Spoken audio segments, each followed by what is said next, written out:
ഇന്ന് നമ്മൾ ശ്രദ്ധിക്കാതെ വിട്ടുകഴിഞ്ഞാൽ മരണം പോലും സംഭവിക്കാവുന്ന ഒരു രോഗമാണ് ജോണ്ടിസ് അഥവാ മഞ്ഞപ്പിത്തം.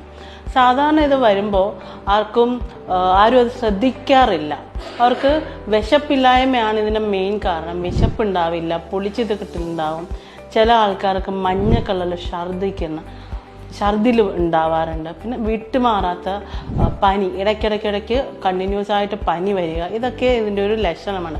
അപ്പം നമുക്ക് വീട്ടിൽ ഇതിൻ്റെ ആദ്യ ഘട്ടത്തിൽ നമ്മൾ കണ്ടു കഴിഞ്ഞാൽ നമുക്ക് വീട്ടിൽ ചെയ്യാൻ പറ്റുന്ന ഒരു റെമഡി എന്ന് പറഞ്ഞു കഴിഞ്ഞാൽ നമ്മുടെ വീട്ടിലും തൊടികളിലും എല്ലാം കാണുന്നതാണ് തിപ്പലിയുടെ ഇല ഒരു 7 എണ്ണം എടുത്തിട്ട് അരച്ചിട്ട് നമുക്ക് പശുവും പാലുണ്ടെങ്കിൽ, നല്ല പശുവും പാലുണ്ടെങ്കിൽ അതിൽ കലക്കി ഒരു 1/2 ഗ്ലാസ് പശുവും പാലിൽ കലക്കി രാവിലെ വെറും വയറ്റിൽ ഒരു 7 ദിവസം കഴിക്കുന്നത് മഞ്ഞപ്പിത്തം മാറാൻ നല്ലൊരു റെമഡിയാണ്. അതേ കൂട്ട് തന്നെ ഇത് കഴിക്കുന്ന സമയത്ത് നമ്മൾ പ്യുവറായിട്ട് വെജിറ്റേറിയൻ ആയിരിക്കണം. അതേ കൂട്ട് തന്നെ വെജിറ്റേറിയൻ ആണെങ്കിൽപ്പോലും നമ്മളതിൽ വാളംപുളി യൂസ് ചെയ്യാൻ പാടില്ല. വഴുതനങ്ങ, വെണ്ടയ്ക്ക ഇതൊന്നും ആ സമയത്ത് യൂസ് ചെയ്യരുത്. അതുകൊണ്ട് കംപ്ലീറ്റ്ലി നമ്മൾ മാംസാഹാരങ്ങൾ ഒഴിവാക്കുകയും വേണം. തക്കാളി ഇതും കൂടി ഒന്ന് ഒഴിവാക്കിയാൽ നല്ലതായിരിക്കും. കൂടുതലും നമ്മൾ പ്രോബയോട്ടിക്സ് യൂസ് ചെയ്യുന്നത് എന്താ വെച്ചാൽ തൈര്, യോഗട്ട് ഇതെല്ലാം കഴിക്കുന്നത് നല്ലതായിരിക്കും ഈ സമയത്ത്. ഇന്ന് നമ്മൾ ശ്രദ്ധിക്കാതെ വിട്ടുകഴിഞ്ഞാൽ മരണം പോലും സംഭവിക്കാവുന്ന ഒരു രോഗമാണ് ജോണ്ടിസ് അഥവാ മഞ്ഞപ്പിത്തം. സാധാരണ ഇത് വരുമ്പോൾ ആരും അത് ശ്രദ്ധിക്കാറില്ല. അവർക്ക് വിശപ്പില്ലായ്മയാണ് ഇതിൻ്റെ മെയിൻ കാരണം. വിശപ്പുണ്ടാവില്ല, പുളിച്ചിത് കിട്ടുന്നുണ്ടാവും.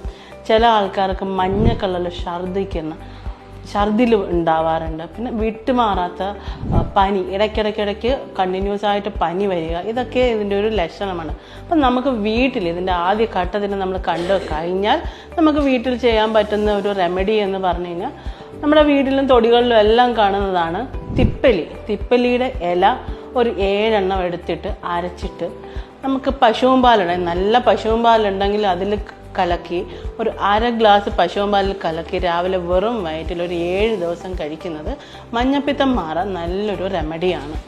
അതേ കൂട്ട് തന്നെ ഇത് കഴിക്കുന്ന സമയത്ത് നമ്മൾ പ്യുവറായിട്ട് വെജിറ്റേറിയൻ ആയിരിക്കണം. അതേ കൂട്ട് തന്നെ വെജിറ്റേറിയൻ ആണെങ്കിൽപ്പോലും നമ്മളതിൽ വാളംപുളി യൂസ് ചെയ്യാൻ പാടില്ല. വഴുതനങ്ങ, വെണ്ടയ്ക്ക ഇതൊന്നും ആ സമയത്ത് യൂസ് ചെയ്യരുത്. അതുകൊണ്ട് കംപ്ലീറ്റ്ലി നമ്മൾ മാംസാഹാരങ്ങൾ ഒഴിവാക്കുകയും വേണം. തക്കാളി ഇതും കൂടി ഒന്ന് ഒഴിവാക്കിയാൽ നല്ലതായിരിക്കും.